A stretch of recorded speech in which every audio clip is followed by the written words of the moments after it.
All right, man. Peace. So, in the aftermath of the mutual agreement by the Cleveland Cavaliers and their unofficial general manager, LeBron James, to liquidate the entire Cleveland Cavaliers roster, it has forced a certain amount of reflection by many of the more dim-witted sports analysts in the mainstream liberal sports media to finally understand how intelligent Kyrie Irving was to make the decision that he made when he made it. Like I always tell brothers, you have to be a three-dimensional thinker. Meaning what? A three-dimensional thinker looks at the Titanic while it's in port and says, that ship is going to sink if it gets into such and such condition or if it hits such and such glacier. A two-dimensional thinker just gets on the ship and says, let's go. You understand? Basically, you see things happen before they happen. That's what it means to be a three-dimensional thinker. And Kyrie Irving is that. And that is why I constantly state on this channel, an eagle cannot make an ant understand its perspective. All it can do is explain it. And you either get it or you don't. That's it. So let's see what they have to say. Of course, I'm going to chime in. This is SportsCenter right now. The Celtics OT win against the Wizards. Big last night as they battled the Raptors atop the Eastern Conference, especially since Toronto won earlier to keep pace with Boston. You know, I remember when I was a little kid and I used to watch SportsCenter. They would have the female sports anchors on the show and they would have their little sport blazer on with their collared shirt. You know, they would try to look professional. They would look a little butch-like, but at least they tried to look professional. These bros now, they be looking like they going to the club. Like, can your V-neck get any deeper than that? I mean, shit. Any deeper, I'm going to see the stretch marks on your stomach. I mean, goddamn. Remaining just one game behind. Let's show you the action. Boston on the road in Washington. To the fourth quarter we go. Celtics down 3 with 12.8 seconds to play. Kyrie Irving gets the ball and he is fouled by Markieff Morris. Take a look at this. Morris, he gets Irving with some contact. Morris can't believe it. A lot of these NBA players, they're so stupid. And he's not even stupid because of the foul. They're stupid because they blatantly foul someone and then complain to the referee about it. And when they run back the replay, it's so obvious that it was a blatant foul that they lose all credibility in the future. And that's not even just in sports, just in life. When you lie about things that is obvious that you did, you lose so much credibility. And it's very revelatory about a person who will lie about something that they obviously did. But Kyrie Irving's going to show you right here why he is the most clutch player in the NBA. And why he's definitely one of the top 10 players in the NBA with a bullet. After making the first 2 free throws, Irving makes the third free throw to tie the game. The Wizards would not convert on their possession. The game would go into OT. In OT, under 2 minutes to play, Celtics up by 2. Jaylen Brown hits the three-pointer at the end of the shot clock. The Celtics go on to win this one, 110-104 in overtime. Games like this are good for the Wizards to put things in a little bit better perspective for them, to show them that, yes, we do need John Wall. We might not like John Wall, but, you know, as Jack Nicholson said in A Few Good Men, you want me on that wall. You need me on that wall. They're going to need John Wall if they have a chance to beat the Boston Celtics in the playoffs, because I do believe that the Wizards match up well with them. And they're going to need John Wall in the playoffs. And Bradley Beal is terrible in the clutch. That's going to be the Wizards' downfall. They have no one on their team that can make a clutch shot. Because as soon as it gets to a clutch moment, Bradley Beal chokes up. And we all know John Wall, I mean, he can't shoot the ball into the ocean. Now Boston has won 5 of 6 and stay a game ahead of the Raptors for the 1 seed in the East. There's a big drop-off after those 2. The New Look Cats are sitting in 3rd, 7.5 games behind the Celtics with less than 30 games remaining. After the game, Kyrie was asked about his former team. What did you think of Cleveland's moves today? I'm in Boston. He looked like some dude who found out that the chick who he broke up with is having problems with her new man. He said, hey, I'm on to the next one. I don't got time for that shit. Thank you. Great. Thank you very much. Now back to First Take. He's He's like, I made the best move. Kyrie may be in Boston, but his impact on the Cavs this season has been noticeable. The Cavs have almost completely changed their roster at the trade deadline, while Kyrie's Celtics are 24 games above 500 and tops in the East. Will Kane back with us? Hi, Will. I'm going to start with Stephen A. on this one. How does Kyrie look after all this? He looks like a genius. Like everyone with foresight looks when they're proven correct. And once again, brothers, it's not that difficult to figure out what is going to transpire. All you have to do is open your eyes, open your ears, utilize the senses that you've been given, and pay attention. Most people don't even understand that they leave a spiritual thumbprint. Every day, every action that they commit, every motion that they make, they leave a spiritual thumbprint where you can prognosticate what they're going to do in the future. LeBron James cannot help being who he is. And it takes a special type of person to be with him. When you look at his career, he had success when he had Dwayne Wade, who acted as a mental support for him, while Dwayne was still relatively in his prime as a player. And he had success when he had Kyrie Irving, a player who was definitely in tune with his own mental acuity and balance. That's why he's able to be so successful in clutch situations. He does not allow external stimuli to disrupt him. But after a while, even Kyrie had to say, I have to get out of this environment because it's toxic. He looks brilliant. And he looks like the grown-up in this entire equation. True. Agreed. Because what a grown-up does, you don't go back and forth with a fool. Right? I get people who come on my channel trying to argue with me all the time. I'm not going back and forth with you. I welcome disagreement as long as you list your facts. As many cats that have come on my channel and said, I disagree, and here's why. Boom, boom, boom, boom, boom. I respect that. And I'll respond to those people and I'll say, you make valid points. You make a valid argument. I like that.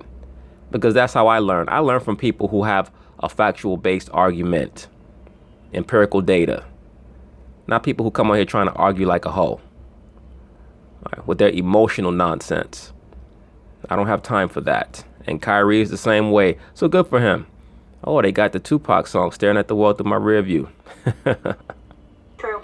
And last but not least, more than anything else, he literally looks like a clone, emotionally, mentally. He looks like a clone of Kobe Bryant. That's exactly something that Kobe Bryant would say.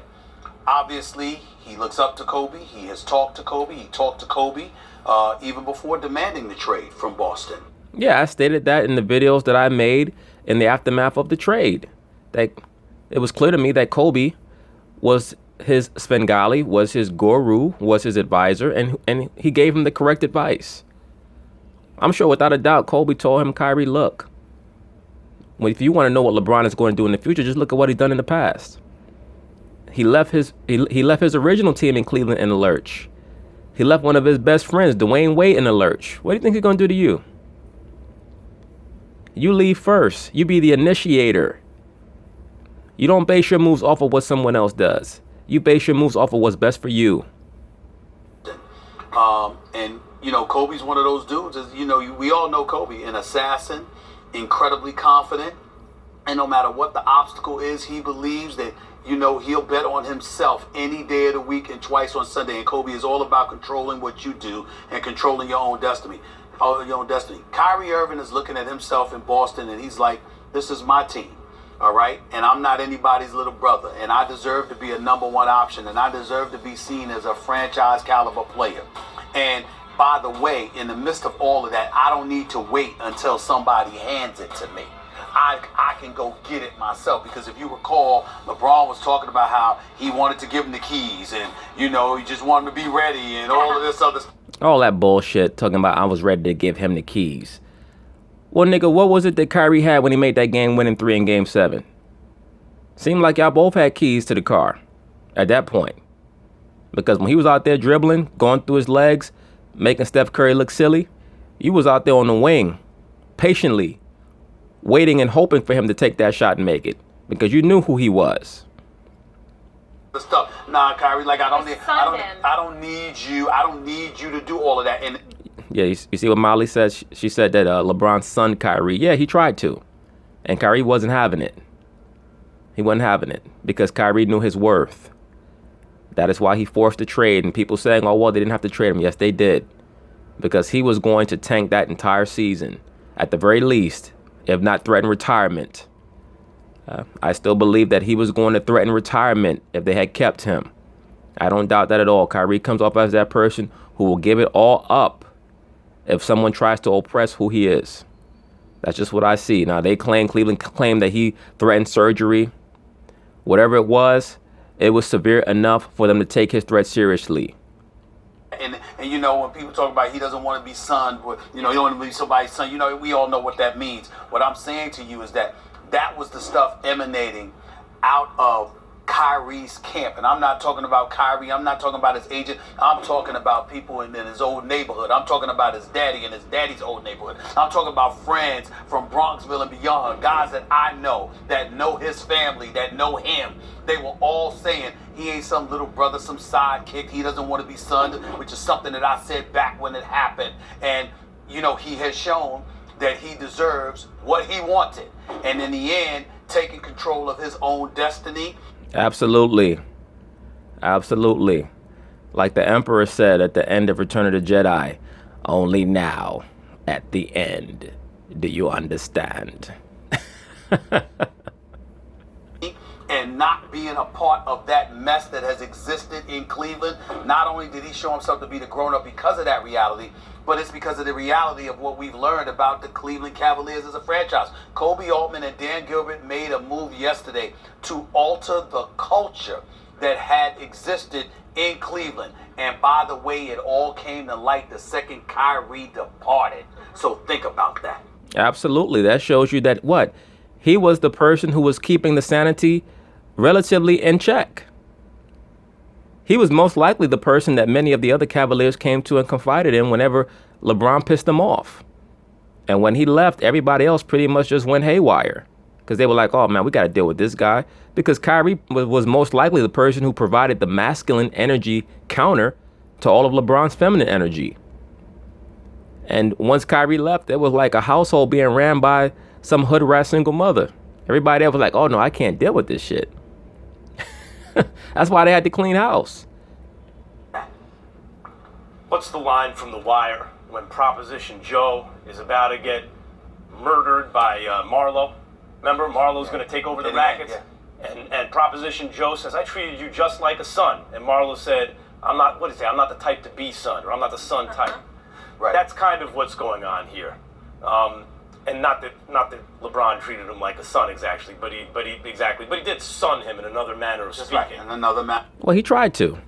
And Kyrie wasn't having it. Look, right. And I believe if what they claim went on was true, with LeBron supposedly sleeping with Kyrie's woman, allegedly, he may have done that as an attempt to try to demean or diminish Kyrie. And I brought this out when I did the movie breakdown of Mo Better Blues. Many times people who are jealous of you will try to do things like that, try to take one of your women or lay down with that woman in an attempt to show you through that woman, or through the taking of that woman, that, look, I'm more of a man than you, or I have the domination over you. And that truly is bordering on a homosexual infatuation. I believe that LeBron is jealous of the energy that Kyrie has, the masculine energy that he has. And he was trying to show him that I'm the alpha male. I get the first pick of all the women that come around here. Because that's how they look at it. You know, when Cleveland beat Minnesota last Saturday and LeBron hit the game winner, he was even trying to shoot his shot at Cassidy Hubbarth in the post-game interview, talking about, we need to have you around more often. You're a good luck charm because we won tonight. I said, look at this guy. The post-game interview on national TV, he trying to shoot his shot at this broad. And I believe that was the real genesis of why LeBron may have done that, if the rumors are true, which I believe that will eventually come out, that he did something along those lines. I've been saying that for a while now, just going off of Stephen A. Smith's, some of his implied commentary in regards to what may be the source of some of the antipathy between Kyrie and LeBron. That LeBron allegedly slept with one of Kyrie's women, or his main chick, or whatever. But for the most part, when a dude tries to do something like that, that's a manifestation of his envy It's not even necessarily that he's just trying to get a nut off. That's just a manifestation of his envy and him indirectly trying to show that man that, no, I'm just as much of a man as you. That's right. What's happening with Kyrie is my favorite thing in sports right now, because I questioned why he did this. I questioned whether he'd be successful, and more than questioned, if someone said, okay, fine, you're questioning, but what's your guess? I was doubtful. Yes, you were questioning and you were doubtful because you're an idolater of LeBron James. So due to that haze being over your mind, it was hard for you to evaluate the forest through the trees. Now, when you approach these assessments, what I try to do is to be as objective as possible. That's what allows me to see things very clearly. But I was curious. I'd like to see if he could do it. And the most interesting thing in sports occurs when you have questions about something, you don't think the answer is yes, and someone proves you wrong. It says, nope, the world is not exactly the way you think it is. What I thought about Kyrie, Stephen A., was when you are deployed as a weapon by LeBron James and not allowed to play to your full potential, you're not going to have the stats that Russell Westbrook has or James Harden has. But I didn't think those guys were better than Kyrie in terms of being able to put up those numbers. And so I thought what Kyrie would do when he got to the Celtics was put up crazy numbers like Westbrook or Harden. But I questioned whether and doubted whether that would be in the service of a powerful winning team that could make a playoff run. Well, when Kyrie decided to go to Boston, I was a little quizzical in regards to how he would play, but I understood that he's intelligent enough to know that it would behoove him to not play how his detractors would believe he would play, which is to try to go out and jack up 30 shots. He stated on air while on First Take that he wanted to be the point guard. So that showed me that if he was indeed sincere, that he was going to convey or show a more well-rounded approach to the game. The way that he spoke in regards to Brad Stevens also showed me that he's someone who's thirsty for knowledge, not just in life, but particularly in basketball. And he did not believe that Tyronn Lue could take him to another level of understanding. So that's why I was very interested in how he would play. And I'm always an advocate and a supporter of any so-called black man who decides to take over his own life. And many so-called black men are scared to take over their own life. And it manifests itself in various ways. Max Kellerman is just another liberal Caucasian Jew who thinks that he can outthink everyone and talk circles around everyone. And oftentimes he only ends up entangling himself. He got frustrated with Kyrie because Kyrie would not succumb to the conversational paradigm that he was trying to initiate by trying to create arguments that Kyrie would step into and therefore validate a notion or a theory that doesn't even really have any substance. That is that Kyrie was running from LeBron because he wanted to have his own squad and be and run his own and because he was jealous of LeBron. That basically was the narrative that was put forth and promoted by many of LeBron's more ardent supporters in the liberal sports media, people like Max Kellerman and Nick Wright. And they have systematically been forced to acquiesce to the fact that not only is Kyrie a far better player and greater player than they thought, but that LeBron may actually not be deserving of the percentage of credit that they were giving him for the success that Cleveland had. What Kyrie's actually done is played a real point guard. What he's actually done, he hasn't tried to stuff the stat sheet. He's not averaging more points than he's ever averaged. It's not about that. He's playing a winning brand of basketball. And more than that, he's leading a winning brand of basketball. And he's the coach on the floor, which speaks not only to him, but also to his coach. Because when you're a coach on the floor as a point guard and your team is successful, that means that not only are you a great leader on the floor, but that your coach is a great leader from the sideline. And it gives a leader on the floor a great deal of comfort when he knows that he can look at the coach on the sideline as a resource for information and as someone who is going to maintain stability mentally for that leader on the floor, and that energy can be transmuted over to everyone else on the team. Proving my doubts wrong and doing something surprising and excellent. He looks like $1 million right now, and I mean that back when that was a lot of money for someone like for normal people. Maybe I should say $1 billion. He looks like $1 billion right now, and has and through his behavior and deed, has proven himself right. Yeah, it's crazy. Kyrie looks good now, and Isaiah doesn't. Will, yeah, sorry. Which, Max, he told us exactly what he was going to do. He told us why he was leaving Cleveland. He told us what kind of basketball he wanted to play. And look, you guys are talking about seeing Kyrie through the prism of not wanting to be sunned and taking the keys to the kingdom himself, as you put it, Stephen A. I want to add a different word. I want you to hear this. What I see about Kyrie, now looking through the rearview mirror, I see unselfishness and a truth teller. Now, first on the truth teller side, Max, you and I both had troubles with the way he came on First Take. Yeah, because both of you were living in the LeBron James haze. Once again, when you're living in the haze of man worship, it's difficult to understand three-dimensional thought process. And I try to explain that over and over and over again. Once you let go of the worship and the veneration of a man, that's why I tell cats this is not a fan channel. A lot of people got upset with a video that I did about Muhammad Ali when I stated a certain issue that a former paramour of his recited. And I let people know this is not a fan channel. When I make videos about Muhammad Ali or Martin Luther King or whoever else that I make videos about, I'm not going to leave out the warts to help promote some fake, quote unquote, pro-black narrative. And that's what I like about Kyrie Irving. He's not scared to face the future, warts and all. And that's what life and success is all about. So good for him. Pseudo-philosophical it up and said weird stuff, but at the same time, he told you, I want to be a complete basketball player. I want to be well-rounded. I want to do everything that I know I'm capable of doing on a basketball court. And I never begrudged him those reasons. I never begrudged him wanting to become a full basketball player. And he's doing that. And he's also showing, this is where the unselfishness comes now, how hard that was to do in Cleveland. Now I'm going to ask a question that everybody has taken as gospel. Does LeBron James really make everyone around him better?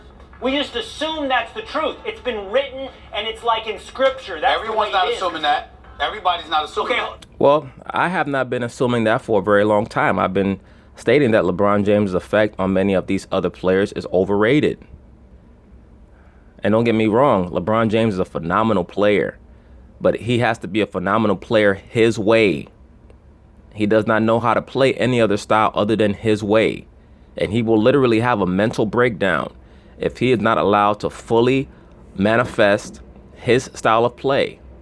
We saw that in the 2011 finals against the Dallas Mavericks, where he basically had a mental breakdown in the finals because he was so unsure of how to play unless he was playing in the LeBron James system. That is why D. Wade had to divest control of the team over to LeBron at the end of that season to alleviate a lot of the consternation that LeBron had. Kyrie has shown, due to the fact that he's a little bit more cerebral than even LeBron, due to the male energy that he has, that he's able to be more malleable when it comes to various styles of play. He's able to adapt. He can play off the ball. He can play with the ball. He can play in a system. He can run off picks. These are all things that LeBron James doesn't do. LeBron James can't run off picks. He's not going to run the baseline. He's not out there setting picks for other people. He has to operate at the top of the key, survey the floor, dribble through his legs, and either step back to his left and take a fadeaway three or make a rim run. That's how he plays. And because he's an unbelievable athlete, he can get away with it. Don't get me wrong, there's diversity to LeBron's game. But in comparison of understanding of how to play within a system, various systems, and adjust, Kyrie is ahead of LeBron. Yes, he is. Okay, hold on. Let me finish, and then okay, Stephen A., but I think a lot of people do. Right? I would also phrase that a little differently that would illuminate what people mean by that. But go ahead, Will. Okay, well, look, Chris Bosh, better before or after LeBron James. Kevin Love, better before or after. IT, Jay Crowder, Mo Williams, better before or after LeBron James. Kyrie, this is where the unselfishness comes. He found his game.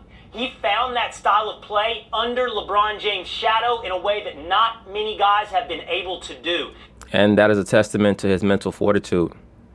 You see, Stephen A. is starting to wake up from the LeBron James haze.